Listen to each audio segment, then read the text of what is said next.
आज ही Doubtnut app download करें। Doubtnut पर होगा अब आपके सभी मैथ्स, केमिस्ट्री, फिजिक्स और बायोलॉजी डाउट्स का सफाया। बस अपने क्वेश्चन की फोटो खींचो, उसे क्रॉप करो और तुरंत वीडियो सोल्यूशन पाओ। Download now. आइए देख लेते हैं जो हमारा सवाल है वो हमसे क्या पूछ रहा है। तो सवाल है, life span of human white blood corpuscles is. जो हम ह्यूमंस के अंदर वाइट ब्लड सेल्स पाए जाते हैं उनका कितना लाइफ स्पैन होता है, यानी कि वो कितने दिन तक जीवित रहती हैं, हमें वही बताना है। सबसे पहले देख लेते हैं यहाँ पे जो हमारे वाइट ब्लड कॉर्पसेल्स होते हैं इनका आखिरकार काम क्या होता है। तो जो हमारे वाइट ब्लड सेल्स होते हैं इनका जो मेन काम होता है वो हमारी बॉडी को इम्यूनिटी प्रोवाइड करवाने का होता है। यानी कि कोई भी अगर हमारे बॉडी के अंदर पैथोजन या माइक्रोब घुसता है तो उससे जो लड़ते हैं वो हमारे होते हैं WBCs। यस, इनको हम इसीलिए सोल्जर्स ऑफ बॉडीज भी बोलते हैं, क्योंकि हमारी बॉडी को फौरन पैथोजन से बचा के रखते हैं और हमें प्रोवाइड करते हैं इम्यूनिटी लड़ने के लिए। ये तो हमने बात कर ली WBCs की। तो जो WBCs का काम रहता है मेनली वो रहता है तब जब भी कोई हमारे अंदर पैथोजन घुसता है या एंटीजन हमारे अंदर घुसता है तभी उनका काम होता है। अब जैसे कि हमें पता है कि जो हमारी बॉडी है वो रोज़ तो बीमार नहीं पड़ती, यानी कि हम रोज़ हमें कोई डिजीज़ नहीं होती है।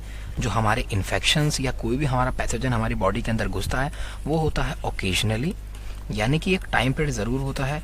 ऐसा नहीं होता है कि एक डिजीज़ हुई उसके बाद कंटिन्यूसली हमें उसके बाद डिजीज़ होती जा रही है। जो हमारी डिजीज़ होती हैं वो ओकेजनली होती हैं, वो डिपेंड करती हैं कि हम कैसे हैं, किस माहौल में रह रहे हैं। वहाँ पे पैथोजेंस हैं तो वहाँ अंदर घुसते हैं। अगर हम एक क्लीन जगह पे रह रहे हैं तो वहाँ पे हमारे को जो डिजीज़ होने के चांसेस हैं वो हो जाते हैं कम, यानी कि हमारी बॉडी के अंदर बैक्टीरिया वायरसेस घुसते हैं कम। तो ये तो मैंने बात कर ली हमारी डिजीज़ के बारे में, वो कैसे होती हैं। जब वो रेगुलर नहीं होती है, एक स्पेसिफिक पीरियड नहीं बोलेंगे, हम बोलेंगे कि स्पेसिफिक एनवायरनमेंट में ही हमें डिजीज़ या बैक्टीरिया या वायरस हमारी बॉडी के अंदर घुसता है, तो इसका मतलब ये हो जाता है कि जो हमारे वाइट ब्लड सेल्स है वो रेगुलर यूज़ में नहीं आते हैं। तो देख लेते हैं, अगर मैं बात करूं WBCs के बारे में वो रेगुलर यूज़ नहीं आते हैं तो इसका मतलब ये हो जाता है कि तो हम ये कह सकते हैं कि जब हमारे को कोई डिजीज़ होती है या कोई भी हमारा बैक्टीरिया या वायरस हमारी बॉडी के अंदर घुसता है तब हमारी WBCs की जो नंबर है वो हो जाता है इंक्रीज़। वैसे हमारी बॉडी के अंदर रहते हैं वो एक डिक्रीज नंबर के अंदर जब हम होते हैं हेल्दी। तो अगर मैं बात करूँ लाइफ स्पैन के बारे में WBCs की, जो लाइफ स्पैन होता है WBCs का वो होता है एक बहुत ही कम। वो इसलिए होता है कम क्योंकि जो हमारे WBCs हैं वो ब्लड के अंदर आते हैं और अगर उनको कोई भी बैक्टीरिया या वायरस एनकाउंटर नहीं होता है तो वो चले जाते हैं टिश्यू के अंदर और वहाँ कर लेते हैं यहाँ के रिसाइड। और जैसे ही हमें कोई वायरस या बैक्टीरिया होता है एनकाउंटर, कोई भी हमें वायरस या बैक्टीरिया होता है हमें एनकाउंटर, तो होता क्या है जो हमारे WBCs है उनका नंबर बढ़ जाता है हमारे ब्लड फ्लो के अंदर। साथ ही साथ अगर मैं बात करूँ प्रोसीजर के बारे में कि जो हमारे मोस्ट ऑफ द WBCs हैं वो वर्क करती हैं हमारे फैगोसाइटोसिस पे। फैगोसाइटोसिस का मतलब क्या होता है कि जो हमारी WBCs होती हैं वो जो वायरस होता है या फिर बैक्टीरिया होता है उसको कर लेते हैं ईट और उसको अपने अंदर कर देते हैं डिस्ट्रॉय लाइजोसोम्स की मदद से। हाँ जी, जो हमारे लाइजोसोम्स होते हैं उनके अंदर होते हैं हमारे एंजाइम्स जो कि ब्रेक डाउन कर देते हैं इन बैक्टीरिया और वायरसेस को। तो ये जो होता है हमारा प्रोसीजर फैगोसाइटोसिस का, ये वो अपनाते हैं किसी भी वायरस या बैक्टीरिया को डिग्रेड करने में या फिर मारने में। अगर मैं बात करूँ कोई भी सेल अपने अंदर किसी दूसरे को ले रहा है, उसके जो लाइजोसोम्स हैं वो सारे यूज्ड अप हो जाते हैं, तो जो हमारा सेल है WBC है उसके अंदर के जो लाइजोसोम्स हैं वो हो जाते हैं ख़त्म। अल्टीमेटली वो हो जाता है एग्जॉस्ट मतलब उसके अंदर रह जाता है कुछ नहीं, तो वो हो जाते हैं हमारे डिग्रेड। तो जैसे ही हमारा इन्फेक्शन खत्म होता है हमारे जो WBCs हैं वो हो जाती हैं डिग्रेड, यानी कि हो जाती हैं ख़त्म। और साथ ही साथ मैं बात करूं अगर हमारे एक और टाइप से सेल होते हैं जो कि होते हैं हमारे ग्रैनुलर सेल्स। ग्रैनुलर WBCs जो होती हैं उनका जो रोल होता है वो ये होता है कि जैसे ही कोई बैक्टीरिया पैरासिटिक या बैक्टीरियल इन्फेक्शन होता है वो क्या करते हैं, वो हो जाते हैं डीग्रैनुलेट।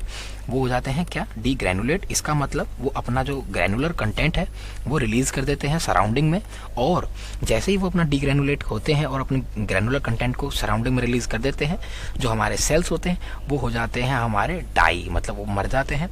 इसका मतलब वो आगे किसी यूज़ के नहीं रहते हैं। तो जैसे कि हमने देख लिया जो WBC का काम होता है वो स्पेसिफिकली डिजीज़ जब या माइक्रोब्स हमारे बॉडी के अंदर घुसते हैं तभी ज़्यादा रहता है। तो इसीलिए हमारा जो इनका लाइफ स्पैन होता है वो शॉर्ट होता है और ये कंटिन्यूसली नए सिंथेसाइज होते रहते हैं, क्योंकि किसी भी माइक्रोब को एलिमिनेट करने में जो हमारे WBCs हैं वो खुद भी हो जाते हैं एलिमिनेट। इसलिए हमारा जो बॉडी है या इम्यून सिस्टम है वो कंटिन्यूसली हमारे WBCs को बनाता रहता है। बात करूँ अगर हमारे जो हम WBCs हैं वो मर जाती हैं, वो हमारी डिग्रेड हो जाती हैं हमारे लिम्फेटिक सिस्टम के अंदर जाके। हमारा लिम्फेटिक सिस्टम होता है मेनली, जो WBCs हैं वो उसी के अंदर पाई जाती हैं। तो ये तो हमने बात कर ली हमारे लाइफ स्पैन के बारे में। बता दूं अगर लाइफ स्पैन के बारे में, तो जो हमारा लाइफ स्पैन रहता है वो अराउंड 10 डेज़ के आसपास रहता है हमारे WBCs का, मतलब 9 से 10 दिन के अंदर जो हमारे WBCs हैं वो हो जाती हैं डिग्रेड अपने आप ही। तो आइए देख लेते हैं हमारे पास कौन कौन से ऑप्शन अवेलेबल हैं। बात करेंगे ऑप्शन ए के बारे में, जो कि है 24 आवर्स। जैसे कि एक दिन तो नहीं होती है, 24 आवर का मतलब एक दिन तो उसका लाइफ स्पैन नहीं होता है, उससे ज़्यादा ही होता है, इसलिए ऑप्शन आ जाता है गलत। बात करें ऑप्शन डी के बारे में, 100 आवर्स, जो कि कह रहा है हमको अप्रॉक्स 4 डेज़, वो भी हो जाता है गलत, क्योंकि 4 दिन से ज़्यादा हमारी WBC सर्वाइव करती हैं। बात करूँ ऑप्शन सी के बारे में, जो कि कह रहा है 120 डेज़, तो 120 डेज़ में बता दूँ ये बहुत ज़्यादा होता है। और अगर बात करूँ मैं यहाँ पे RBCs के बारे में, तो जो RBCs होता है उनका टाइम लाइफ स्पैन होता है हमारा 120 डेज़ का, तो ये ऑप्शन हो जाता है हमारा गलत यहाँ पे। बात करते हैं हमारे ऑप्शन बी के बारे में, जो कि है लेस देन 10 डेज़। जैसे कि अभी मैंने बात करी, जो हमारा WBCs का जो अप्रॉक्सीमेट टाइम होता है वो यही होता है 10 डेज़। 10 डेज़ के बाद वो डिस्ट्रॉय हो जाती है। तो जो हमारा राइट आंसर हो जाता है दिए गए सवाल के लिए हो जाता है option B, that is less than 10 days. Thank you. Class 6 से 12 से लेके नीट, IIT, JEE मेंस और एडवांस के लेवल तक 10 मिलियन से ज्यादा स्टूडेंट्स का भरोसा। आज ही डाउनलोड करें डाउटनेट ऐप या व्हाट्सएप कीजिए अपने डाउट्स 8400 400 400 पर।